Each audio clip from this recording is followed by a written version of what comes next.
प्रभु श्री रामेर जय। प्रभु श्री रामेर जय। प्रभु श्री रामेर जय। प्रभु श्री रामेर जय। प्रभु श्री रामेर जय। प्रभु श्री रामेर जय। प्रभु श्री रामेर जय।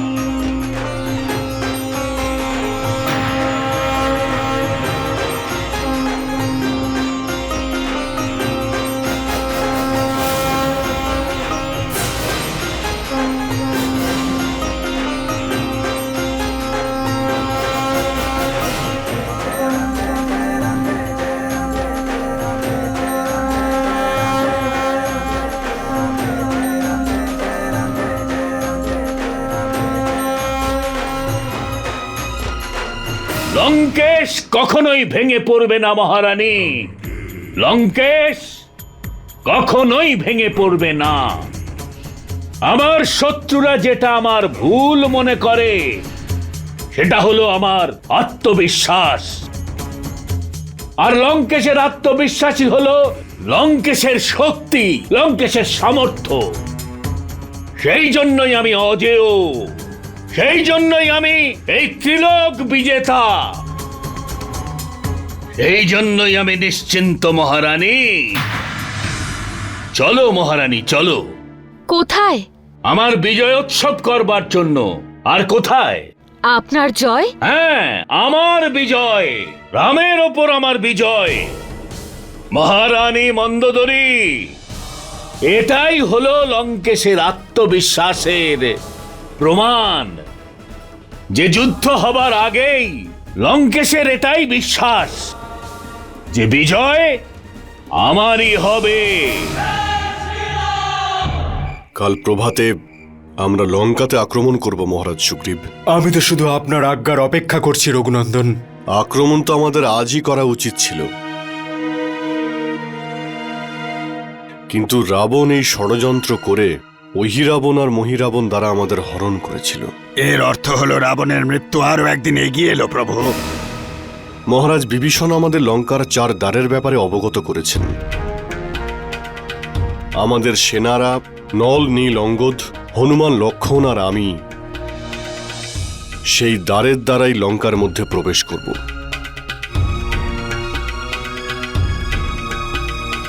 প্রভু, আপনার সঙ্গে আমিও আক্রমণ করব। না মিত্র,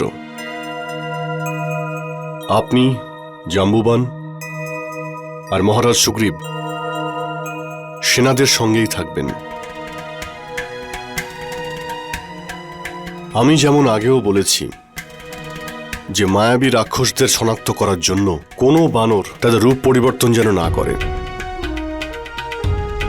সবাই বানর রূপেই যেন থাকে।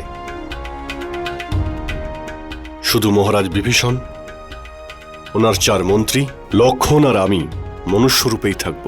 प्रभु श्री रामेर जय। प्रभु श्री रामेर जय। प्रभु श्री रामेर जय। प्रभु श्री रामेर जय। प्रभु श्री रामेर जय। प्रभु श्री रामेर जय। আমার মতে যুদ্ধের পরিণাম তোমরা বুঝতে পারছো না। ইন্দ্রজিৎ তুমি আর তোমার ত্রিলোক জয়ী পিতা, তোমরা দুজনেই এটা ভুলে যাচ্ছ যে যুদ্ধ অহংকারের দ্বারা জেতা যায় না। মহারানী, ক্ষমা করবেন মহারাজ, কিন্তু সত্যিটা জানানো আমার কর্তব্য। তুমি আমায় বাস্তবিকতার পাঠ পড়াতে চাইছো? না মহারাজ, আমি তো শুধু বাস্তব পরিস্থিতি স্মরণ করাচ্ছি। মাতা, বাস্তবতার সাথে আমরা প্রত্যেকেই পরিচিত মাতা। আর বাস্তবিকতা হলো এটাই যে লঙ্কেশ অজেয়। তাহলে আরো একটা কথা সত্যি মহারাজ, যে রাম একলাই খড় দূষণ রাক্ষস সমেত 1400 সেনাকে বধ করেছেন। সেটা একটা আকস্মিক দুর্ঘটনা মাতা। তবে লঙ্কায় যে আগুন লেগেছিল তাও কি আকস্মিক ঘটনা পুত্র?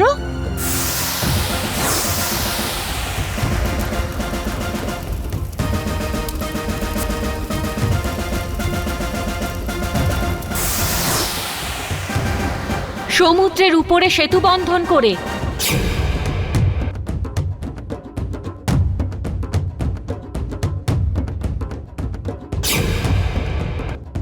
অহিরাবণ মহিরাবণের সাম্রাজ্যকে ধ্বংস করা।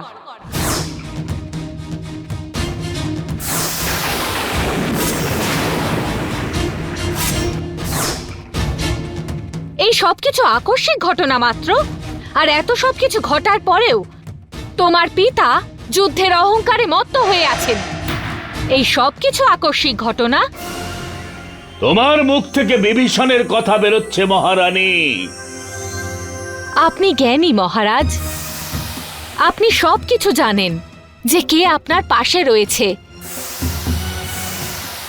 এটাও জানেন কোনটা আপনার জন্য ভালো আর কোনটা নয়। কৃপা করে নিজের পুত্রদের আর সেনাদের এটা বোঝান যে অতিরিক্ত আত্মবিশ্বাসের অহংকারে নিমজ্জিত হয়ে বিপথে যেন না এগোয়। শ্রীরাম তো মহারানী,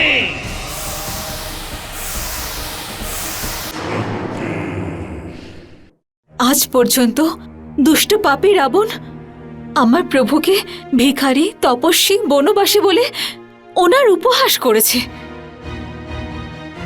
এবার যুদ্ধে যখন রঘুনন্দন, সৌমিত্র আর হনুমান দুষ্ট রাবণের দুষ্ট পুত্রদের বধ করবেন, তখন রাবণের সমগ্র পরিবার ধ্বংস হয়ে যাবে আর রাবণ স্বয়ং ভিখারি হয়ে যাবে।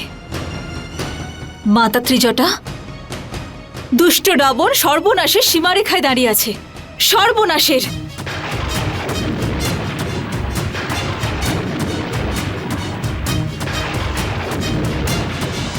এই সভা যুদ্ধনীতি নির্ধারণ করবার জন্য ডাকা হয়েছে। আমরা যুদ্ধের জন্য প্রস্তুত। হ্যাঁ, আমরা যুদ্ধের জন্য প্রস্তুত। আমরা সবাই প্রস্তুত। আমরা প্রস্তুত। এটা শুনে আমার মন অত্যন্ত প্রসন্ন হলো। যেই সেনাদের কাছে ধৈর্য আর শৌর্য আছে, সেই সেনারাই জয় লাভ করে। বিজয় আমাদেরই হবে পিতাশ্রী। আমরা বিজয়ী হব। যেই রাজসভায় হনুমান আর অঙ্গদের মতো বানর নিজেদের বাজরামো দেখিয়ে গিয়েছিল, আমরা সেই দরবারেই লঙ্কেশ আপনার সামনে রামকে বন্দী বানিয়ে হাজির করব। কিন্তু যুদ্ধের জন্য যুদ্ধনীতি নির্ধারণ করা আবশ্যক অকম্পন। যুদ্ধ বাহুবলের সঙ্গে সঙ্গে বুদ্ধি বলেও জেতা যায়। শত্রুদের মধ্যে কি কি খামতি রয়েছে সেটা খুঁজে বার করে সেটার সৎ প্রয়োগ কিভাবে করতে হবে সেটা যুদ্ধ শুরুর আগেই চিন্তা করা অত্যন্ত আবশ্যক। নিজের সামর্থ্য প্রদর্শন করে শত্রুদের মনের মধ্যে ভয় উৎপন্ন করে যুদ্ধে জেতা যায়। শত্রুর মনোবলের ওপর আঘাত করে ওদের ধৈর্যের বাঁধ একটু একটু করে ভেঙে দিয়েও যুদ্ধে জয়লাভ করা যায়। আপনি যথার্থ বলেছেন পিতাশ্রী। আমাদের বানর সেনাদের মনোবলকেই আঘাত করতে হবে। রামের সেনাদের মনে ভয় ধরিয়ে আমরা ওদের মনোবলের সাথে সাথে ধৈর্যও ভেঙে দেব। রাম আর লক্ষণ এই দুই ভাই বানর সেনার দুর্বলতা পিতাশ্রী। পিতাশ্রী, আমরা এই দুজনের মধ্যে যদি একজনকেও মৃত্যু দিতে পারি তাহলে বিজয় নিশ্চিত রূপে আমরা পাবো। তাহলে তুমি কি করতে চাইছো? শত্রুদের আক্রমণ? না পিতাশ্রী, আমরা প্রথমেই সিদ্ধান্ত নিয়েছি যে আমরা আক্রমণ করব না। আমাদের সে ক্ষমতা আছে যে আমরা একদিনেই সমস্ত শত্রুদের বিনাশ করে যুদ্ধকে সমাপ্ত করে দিতে পারি। ইন্দ্রজিতে জয়! ইন্দ্রজিতে জয়! ইন্দ্রজিতে জয়! কিন্তু আমরা লঙ্কার সিংহদ্বার খুলব না। রাম আর তার বানর সেনারা আমাদের 4টি দুয়ারে যত আঘাত করতে পারে করতে দেব আমরা। কেননা আমাদের এই লঙ্কার সুরক্ষা ভেদন করা ওদের পক্ষে সম্ভবই নয়।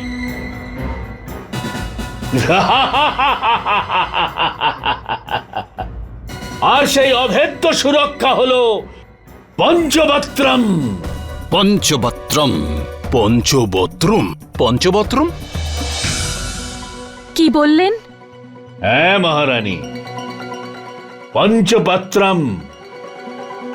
এবার তো তুমি নিশ্চিন্ত হলে যে রাম লঙ্কায় বিজয় প্রাপ্ত হতে পারে না। এবার তো তুমি এটা নিশ্চয়ই বলবে না যে আমি যুদ্ধটাকে গূঢ়তার সঙ্গে গ্রহণ করছি না। হঠাৎ আপনার এই কথা কি করে স্মরণ হলো? রাজসভা মহারানী, রাজসভা মনে করিয়ে দিয়েছে। পঞ্চমাত্রমকে আবির্ভূত করবার জন্য একটা যজ্ঞের আয়োজন করতে হবে মহারানী। পঞ্চমাত্রম লঙ্কা পেয়েছিল এই বরদান, যতক্ষণ পর্যন্ত পঞ্চবত্রম লঙ্কাকে রক্ষা করছে, রাম কেন স্বয়ং বিষ্ণুও এই লঙ্কায় বিজয় লাভ করতে পারবে না।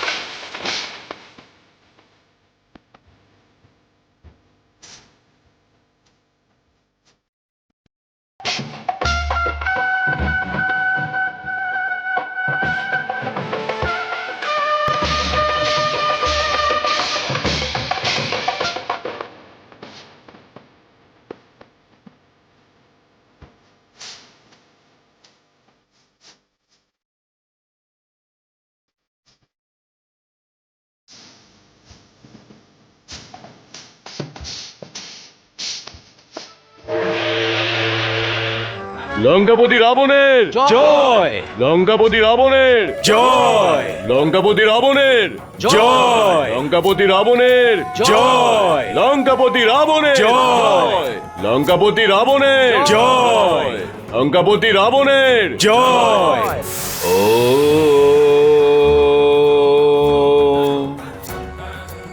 কাল রাত্রিয় ত্রিশূলধারয় মম শত্রু সৈন্য অত্তম্ভনম কুরু কুরু স্বাহা। ওম কাল রাত্রি ত্রিশূলধারী মম শত্রু সৈন্যে সম্মনম কুরু কুরু স্বাহা। ওম কাল রাত্রিয় ত্রিশূলধারেণ মাম শত্রু সৈন্যে অসম্মনম কুরু কুরু স্বাহা।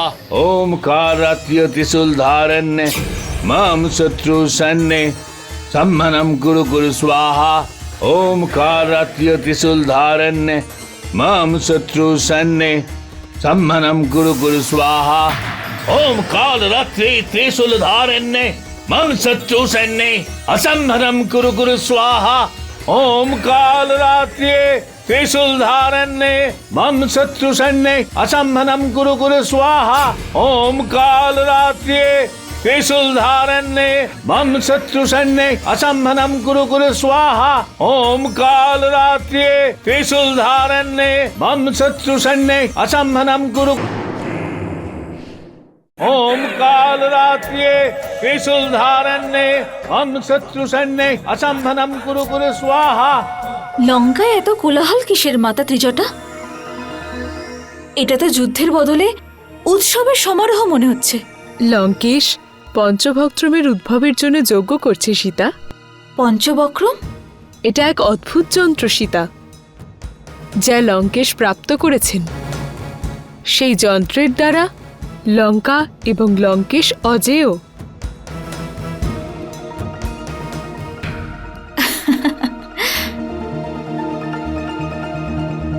সীতা,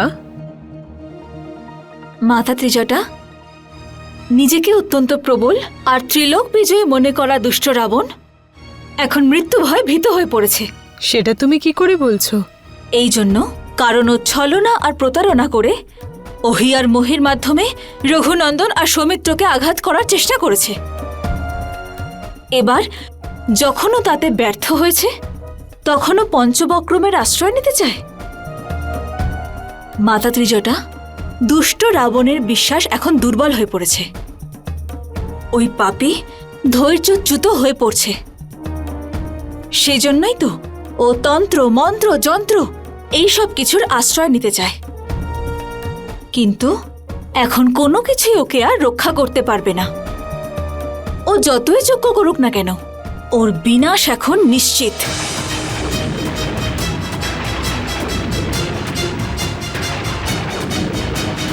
ओम काल रात्रे त्रिशूल धारण्ये मम शत्रु सैन्ये असंहनम कुरु कुरु स्वाहा।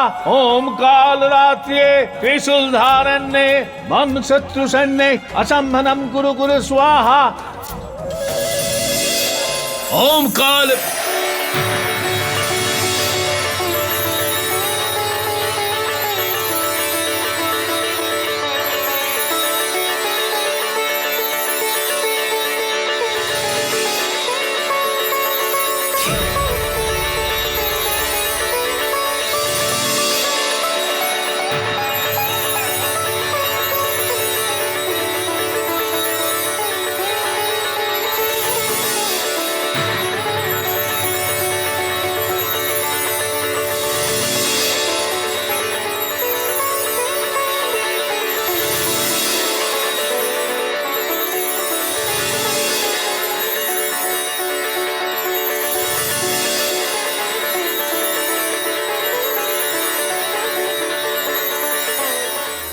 বৌদি, এই জ্যোতি আমাদেরকে বুঝিয়ে দিচ্ছে যে পঞ্চবক্ত্রম লঙ্কাকে সুরক্ষিত করে দিয়েছে।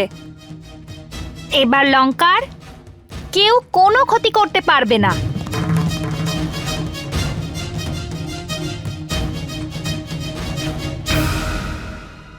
মাতা ত্রিজটা, যেরূপ মৃত্যু অটল, সেইরূপ দুষ্ট পাপী রাবণের বিনাশও অটল।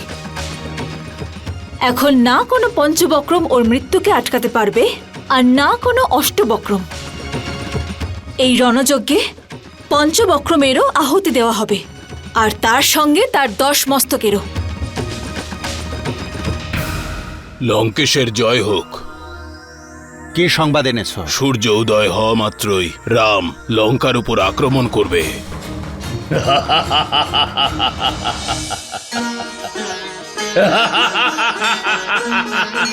শ্রীরাম